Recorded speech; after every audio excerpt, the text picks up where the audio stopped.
Let's say I'm a pension fund and these may or may not be realistic numbers. To me, they look slightly on the lower side, but we'll go with them for now. And this is more about the example rather than the specific details to give a general understanding about swaps.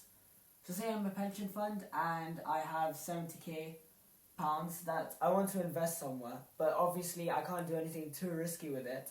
I can't invest it on the stock market straight away because I don't want to lose people's pensions. I have certain regulations and contracts that I need to uphold and stick to because this is, after all, is people's retirement that I'm dealing with, and I can't just let go of all their money. But I want to grow the money so I as a pension fund make some profit out of it.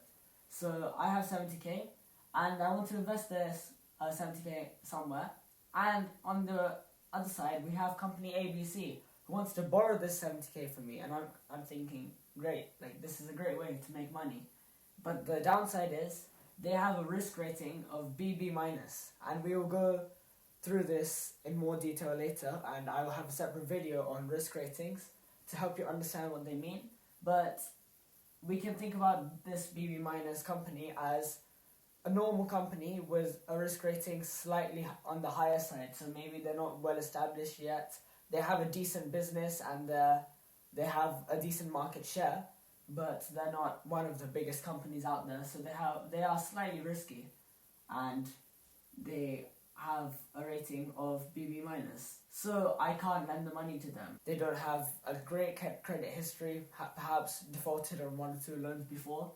So, and therefore, as I mentioned earlier, I can't lend them money. If I were to lend them money, we were going to make the agreement that they would pay me the 70k back at a later specified date with 5% interest, which would make it 73.5k, £73,500, and that would give me an automatic profit of the 5%, which would make it 3.5k. We'll see how they can progress with this deal, which at the moment they can't carry out. And in comes an insurance company to solve the problem.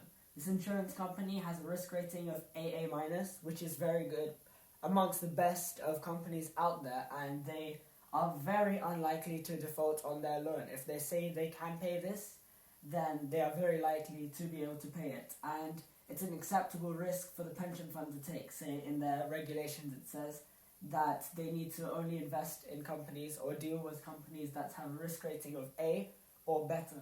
And in this case, AA minus is better than just A. So what they agree is that if they pay them 2% of the interest, which would be 40% of the 5% interest that they get, 2% of the interest on the 70k loan, which amounts to £1,400, then in return, company, let's call this insurance company.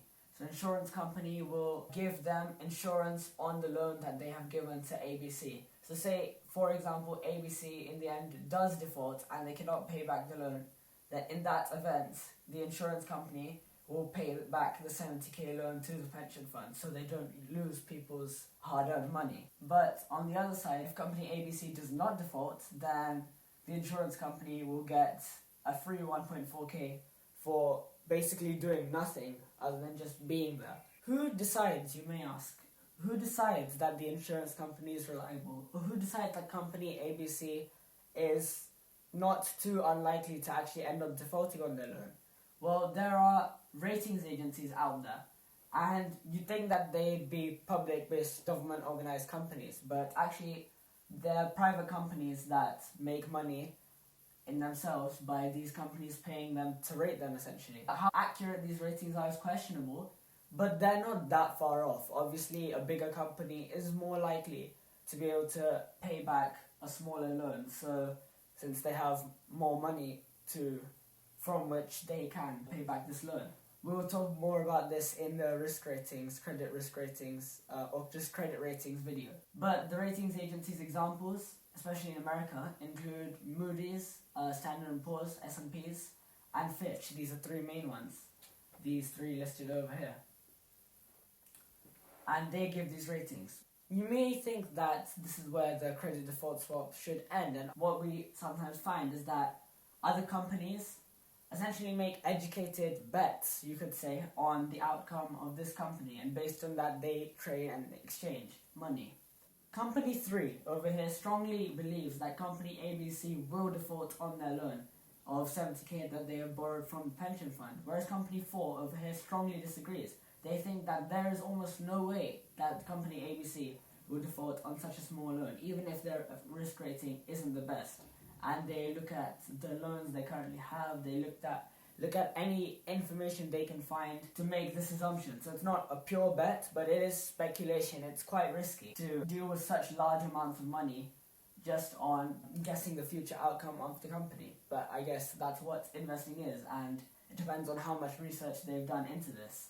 They make an agreement, it suits both of their predictions, and company 3 says that every period of payment that we agree, I'll give you £3,500 if, in the event of company ABC defaulting, you give me the £70,000 that their loan is worth. So you will give me £70,000 when company A, or if company A defaults, and I'll give you £3,500 per agreed term of payment. Both of them would think it's good for them, since if company 3 is convinced ABC will default, they've got a free 70k, but if company 4 is convinced they won't, then they've got free-flowing income of £3,500, say, every quarter of a year, and that's pretty good for them.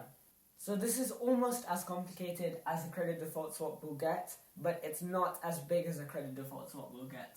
The similar transactions occurring on a much larger scale. There are many participating parties, and this insurance company, if it has such a solid rating, then it's likely to insure many companies, because even if they think that some companies will default, overall this free income that they're getting for doing nothing if a company doesn't default outweighs everything, and it's, in the end, they would think it would be a profit for them. So maybe they're even dealing with a forced pension fund over here, and in this example they're only insuring pension funds, but I'm sure in the real world they don't only insure pension funds. So here they've got a similar deal with pension fund 2, who's lent their money to another company, and pension fund 3 and pension fund 4, and similar sizes, let's say 70k. So they've got all this insurance to manage, but they've also got a free 1.4k income along with that if the company does not default. And we can also see that there will be similar transactions here. Say company 3, it could be a hedge fund, but it may also not be a hedge fund. It could be a company investing their money somewhere. Makes a similar deal with company 5. Remember, we've got company 5 over here. Remember we were talking about earlier how they're convinced ABC will default, and maybe company 5 agrees with company 4 in that ABC will never default. So they make this kind of agreement between them that if ABC does default, C5 will pay 70k to C3, but if ABC doesn't default, then per period of agreed payments, 3.5k will be transferred from company 3's account to company 5's account. But let's say that these companies that 3 of these pension funds have invested in default. What the problem might be now is, sure, this Moody's ratings or S&P's ratings were accurate when they were rating it the 70k loan individually, but now essentially what insurance company has done is insured £280,000. Maybe they only have £200,000 worth of money they can insure people with. So say 3 of these companies default, then what happens is the insurance company cannot pay the 210k required, and they in turn have to default, and they can't do anything about it. And since these companies then can't get all of their money, say they get slightly less since the money may be shared between the 3 of them, and they've lost people's pensions, and they can no longer run as a pension fund. They don't know where to get the money back from, and for the short term at least, they go out of business. My pension fund is just hoping that this company does not default. Say it doesn't default for a while, and this company is fine because they've got their money back. So my pension fund is safe.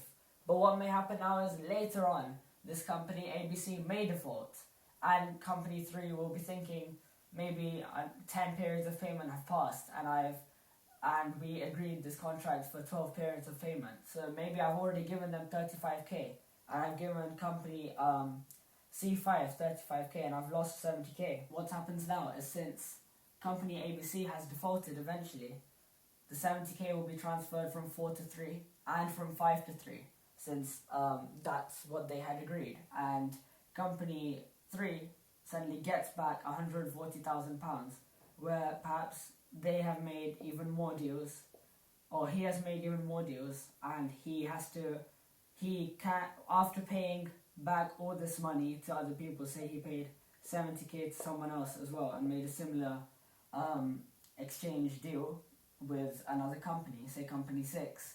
Company 5 now does not have any money left to continue with his business, which isn't a very wise decision, but this could happen if he was convinced that ABC wouldn't default, and they did. Maybe he didn't even put aside enough money, because remember, they don't have to.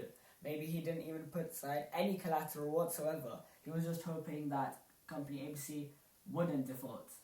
And company 3 is good, they're doing well. And company 4, say they've lost 70k, but they're still doing fine. They were sensible and did put collateral aside. And we could see what a ripple effect this has had.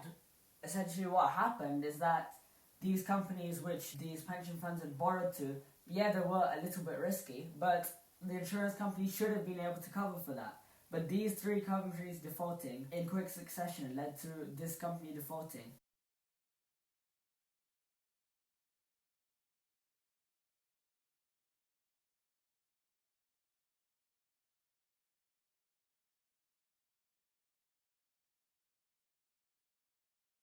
And thousands of other companies, or maybe not thousands, but tens of other companies would have been relying on this company to pay them back the money, and say they couldn't. So that has a real ripple effect on other companies, and this company defaulting, with the bets and educated speculation, or whatever you could call it, between these companies not turning out to be successful for some of them, leads to other companies defaulting here. And that is a financial crisis in itself. But if it's on a larger scale with other derivatives, other swaps, other forwards, futures contracts, other call and put options, where not in the case of futures contracts, but in forwards contracts and options, when they're over the counter traded derivatives, there is the high risk of counterparty default, and that is something that can cause large-scale economic problems and trouble. We have just demonstrated and essentially agreed with Warren Buffett that derivatives can be financial weapons of mass destruction, as he famously wrote in 2002.